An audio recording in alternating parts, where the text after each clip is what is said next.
ये गाइस, मेरा नाम अब्दुल राशिद और आप देख रहे थे इंडियन बजट गेमर। वेलकम है आपका इंडियन बिल्ड वॉर के एपिसोड नंबर 3 में। इंडियन बिल्ड वॉर एक ऐसी सीरीज है जहां पर हमारे स्टोर में एक हफ्ते के अंदर जितने भी यूनिक पीसी बिल्ड होते हैं ना, उनको हम लोग इस सीरीज में फीचर करते हैं। इनकेस अगर आप भी अपने लिए पीसी बिल्ड करवाना चाहते हैं, नो मैटर आपका क्या यूसेज है, आपका क्या बजट है, आप में कॉन्टैक्ट कर सकते हैं। यहाँ पर मैं अपनी टीम का नंबर दे दूंगा या आप लोग जाकर विजिट कर सकते हो tibgstore.com और वहां पर फॉर्म फिलअप कर सकते हो। हम लोग आपको जल्दी कॉन्टैक्ट भी करेंगे। So ladies and gentleman, let the Indian build Wars begin.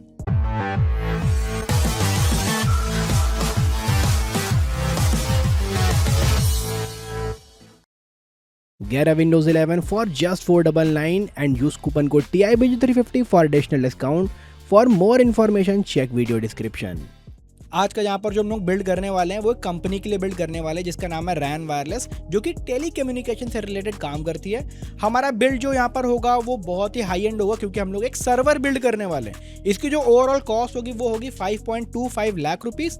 और ये जो पीसी होने वाला है वो data centre, network designing, AI computing और हाइब्रिड क्लाउड और वर्चुअलाइजेशन के लिए यूज होगा। तो काफी ज्यादा कॉम्प्लिकेटेड टास्क था, बजट उनके पास काफी ज्यादा था, तो हम लोगों ने यहाँ पर जो फाइनल बिल्ड किया है वो बहुत ही एपिक होने वाला है। अब सबसे पहले अगर मैं आपको प्रोसेसर के बारे में बताऊं तो यहाँ पर हम लोग कंज्यूमर ग्रेड का प्रोसेसर यूज नहीं करने वाले हैं क्योंकि हम लोग एक सर्वर बिल्ड कर रहे हैं। एंड दैट्स द रीजन यहाँ पर हम लोगों ने जो प्रोसेसर लिया है वो आता है AMD की तरफ से, AMD का EPYC एपिक 7773X, जो कि एक बहुत ही हाई एंड प्रोसेसर है। अगर मैं आपको कोर्स और थ्रेड के बारे में बताऊं तो यहाँ पर आपको 64 कोर और 128 थ्रेड देखने को मिल जाते हैं और जो आपको फ्रीक्वेंसी देखने को मिलती है वो है 3.5 गीगाहर्ट्ज। हो सकता है कुछ लोग को ये फ्रीक्वेंसी काफ़ी कम लग रही हो, लेकिन जब आप सर्वर ग्रेड के प्रोसेसर को देखते हो तो उस लिहाज से काफ़ी अच्छी फ्रीक्वेंसी है। 64 कोर में 3.5 गीगाहर्ट्ज की फ्रीक्वेंसी मिल रही है, बहुत ही एपिक लेवल का परफॉर्मेंस हो जाता है। बाकी इस प्रोसेसर को अच्छे से चलाने के लिए यहाँ पर जो इस बिल्ड में हम लोग ने मदरबोर्ड लिया ना वो आता है ASUS की तरफ से। ASUS का सर्वर 0316 KRPA-U16M। इस मदरबोर्ड के बारे में अगर मैं आपको बताऊं तो भाई हमारे बिल्ड के हिसाब से ये परफेक्ट था एंड दैट्स द रीजन हम लोगों ने इस मदरबोर्ड को चूज किया। हमारे प्रोसेसर को अच्छे से कूल रखने के लिए यहाँ पर इस बिल्ड में जो हम लोगों ने कूलर लिया ना वो आता है थर्मलटेक की तरफ से। थर्मलटेक का tough liquid 360 ARGB TRX40। TRX40 जो सीरीज है ना ये बेसिकली बनाई गई है सर्वर के लिए। ये कूलर हमारे 60 कोर वाले प्रोसेसर को कूल रखने में बिल्कुल सफिशिएंट है और आराम से कूल रखता भी है। बाकी इस बिल्ड में जो हम लोग ने रैम ली है वो ली है 64 GB की 4/6, यानी कि टोटल हो जाती है 256 GB। और अगर आप एक सर्वर ग्रेड की मशीन बिल्ड कर रहे हो तो 256 GB एक अच्छी ऑप्शन हो सकती है। बाकी अगर मैं आपको स्टोरेज के बारे में बताऊं तो इस बिल्ड में जो हम लोग ने स्टोरेज ली है वो आती है क्रूशियल की तरफ से। क्रूशियल की P3+1 TB की Gen 4 SSD, जो कि हमारे ऑपरेटिंग सिस्टम वगैरह के लिए काफी सफिशिएंट रहती है। अब यहाँ पर थोड़ा बहुत बात कर लेते हैं ग्राफिक्स कार्ड के बारे में। भले ही ये गेमिंग पीसी नहीं है, लेकिन हमारा जो सर्वर है ना वहाँ पर AI रिलेटेड काम होने वाला है एंड दैट्स द रीजन हम लोग यहाँ पर एक ऐसा GPU यूज कर रहे हैं जो कि सर्वर ग्रेड और AI रिलेटेड वर्क के लिए ही बनाया गया है। ये है Nvidia का Quadro RTX A2000 12GB variant. ये GPU AI रिलेटेड वर्क्स में और डेटा सेंटर्स में काफी ज्यादा यूज होता है और दैट्स द रीजन हम लोगों ने इस GPU को हमारे बिल्ड में भी यूज किया है। बाकी इन सभी चीजों को पावर देने के लिए हम लोग ने इस बिल्ड में जो पावर सप्लाई ली है वो आती है गीगाबाइट की तरफ से। गीगाबाइट की 750 वाट, जो कि मॉड्यूलर भी है और गोल्ड रेटेड भी है। हो सकता है कुछ लोग सोच रहे हो कि यार हम लोग सर्वर बिल्ड कर रहे हैं, एटलीस्ट 1000 वाट या 1200 वाट की तो पावर सप्लाई लेना तो बनता है, लेकिन मैं आपको बता दूं ऐसा बिल्कुल भी नहीं है।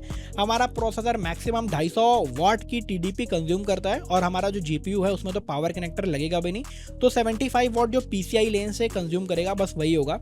बाकी हमारा थोड़ा बहुत स्टोरेज वगैरह जो भी कंज्यूम करेगा तो करेगा फ्यूचर में। तो फिलहाल हमारा PC का जो टोटल पावर कंजम्पशन है वो हार्डली 400 वाट के आसपास जाता है, तो 750 वाट हमारे बिल्ड के हिसाब से सफिशिएंट थी एंड दैट्स द रीजन हम लोग ने ये पावर सप्लाई अपने बिल्ड में लगाई। बाकी अगर मैं आपको कैबिनेट के बारे में बताऊं तो ये आता है Montech King 95 Pro Black। ये कैबिनेट लुक वाइज और हमारी रिक्वायरमेंट के हिसाब से बिल्कुल सफिशिएंट था और इस वजह से हम लोग ने इसे यहाँ पर यूज करा। और आप देख सकते हो हमारा बिल्ड जो वो कंप्लीट हो चुका है और फाइनल लुक हमें काफी अच्छा देखने को मिलता है। अब जब आप ये देखते हो कि ये सर्वर हम लोगों ने 5.25 लाख रुपीज में बिल्ड किया है तो ये काफी अच्छी वैल्यू ऑफर कर देता है, क्योंकि अगर आप मार्केट में सिर्फ प्रोसेसर लेने जाते हो तो वो आपको पड़ेगा 4.4 लाख रुपीस का और GPU आपको पड़ेगा 60,000 रुपीज का। फिर आप मदरबोर्ड भी लोगे, पावर सप्लाई, कैबिनेट, स्टोरेज, इन सब चीजों पर जब आप स्पेंड करोगे ना तो हो सकता हो आपकी प्राइसिंग हमारी प्राइसिंग से बहुत आगे निकल जाए। अब जैसे कि आप जानते हो TIBG स्टोर पे कोई भी पीसी बिल्ड होता है ना तो हम लोग सेट ऑफ नॉर्म्स को फॉलो करते हैं, यानी कि हर चेकलिस्ट को कंप्लीट करते हैं, ये इंश्योर करते हैं कि सारी चीजें ठीक से हुई हैं कि नहीं। जैसे कि रैम चल रही है, प्रोसेसर चल रहा है कि नहीं, हमारे टेम्परेचर्स बहुत ज़्यादा एक्सीड तो नहीं कर रहे हैं। थोड़ा बहुत स्ट्रेस टेस्ट भी हम लोग चलाते हैं ये इंश्योर करने के लिए कि आपका पीसी स्टेबल चल रहा है कि नहीं। और इस सर्वर के साथ भी हम लोगों ने यहाँ पर किया है। हालांकि हम लोगों ने इस सर्वर पे गेम्स तो नहीं चलाए हैं, लेकिन ठीक है, जो हमारी क्लाइंट की रिक्वायरमेंट थी उससे रिलेटेड जितने भी काम हो सकते थे हम लोगों ने यहाँ पर किए हैं, ये इंश्योर करने के लिए कि हमारे क्लाइंट का एक्सपीरियंस अच्छा रहे। और एक बार जब हमारा सारा काम कंप्लीट हो जाता है तो हम लोग ना उसको अच्छे से पैक करके जो है हमारे जो क्लाइंट है उसको शिप कर देते हैं। जितने भी पीसी हमारे स्टोर से शिप होते हैं सबका इंश्योरेंस होता है, ताकि इन केस, वैसे होता तो नहीं है, इन केस अगर कोई पीसी डैमेज हो जाए तो आपको वो चीज़ बेयर ना करनी पड़े, हम लोग उसके लिए रेडी हैं। बाकी बहुत सारे लोग ये भी पूछते हैं कि भैया आप लोग क्रेडिट कार्ड या ईएमआई पर पीसी बिल्ड करते हैं कि नहीं, तो मैं आपको बता दूं, जी हाँ, हम लोग ईएमआई पर भी पीसी बिल्ड करते हैं। वेल तो दोस्तों ये था हमारा बिल्ड। आई होप आपको ये वीडियो अच्छा लगा होगा। इन केस अगर आप भी अपने लिए पीसी बिल्ड करवाना चाहते हो, विजिट कर सकते हो tibgstore.com। यहाँ पर मैं अपनी टीम का नंबर दे दूंगा, कॉल कर सकते हो, व्हाट्सएप कर सकते हो। हम लोग टाइम पे आपका कॉल अटेंड करते हैं और इनकेस अगर कॉल मिस हो जाता है तो आपको कॉल बैक भी सामने से करते हैं। वेल तो दोस्तों ये तो इस वीडियो में आशा करता हूँ आपको वीडियो अच्छा लगा होगा। अगर आपको वीडियो अच्छा लगा हो तो इस वीडियो को बस जल्दी से लाइक करें, सब्सक्राइब करें हमारे इस चैनल को, क्योंकि हम लोग लाते रहते हैं डेली ऑसम कंटेंट। तो अंत तक देखने के लिए थैंक यू।